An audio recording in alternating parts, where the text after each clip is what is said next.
اب طلباء سے باری باری عبارت کی قرت کروائیے، مناسب وقفوں میں تلفظ کی درستی کیجیے اور صحیح تلفظ کی ادائیگی کی مشق بھی کروائیے۔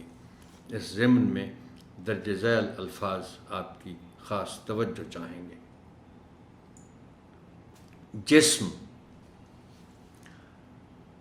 میں بار بار اس کا ذکر کرتا رہا ہوں محترم ٹیچر کہ یہ ان 3 حرفی الفاظ میں شامل ہے، جسم، جن کے درمیانی حرف پر جزم ہے، لیکن ہم اس جزم کو غائب کر دیتے ہیں پڑھتے ہوئے، اور جیسے عقل ہے، ملک ہے، علم ہے، تو اسی طرح غلط پڑھتے ہوئے ہم اس لفظ کو بھی جسم پڑھ جاتے ہیں۔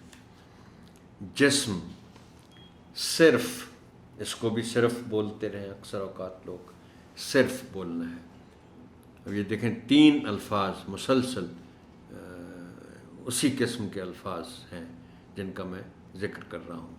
عمر، بلکہ یہاں پہ بتاتا چلوں اس لفظ کے حوالے سے کہ اگر یہ عمر ہے تو اس کے معنی نام ہے، اور اگر یہ عمر ہے تو پھر اس کا مطلب ہے کہ یہ ایج کی بات ہو رہی ہے۔ اضافہ، اضافہ نہیں، اضافہ یعنی الف کے نیچے زیر کا خاص خیال رکھا جانا چاہیے۔ مستقل، اس سے پہلے باب میں یاد ہے ذکر کر رہا تھا کہ ہم کچھ الفاظ ایسے ہیں، میں نے مثال دی تھی کہ قیمتی، زندگی، اسی طرح یہ مستقل بھی ہے کہ تے پر زیر ہے مگر ہم اس کو بولتے پڑھتے ہوئے جزم کے ساتھ پڑھ جاتے ہیں۔ مستقل نہیں ہے، مستقل ہے۔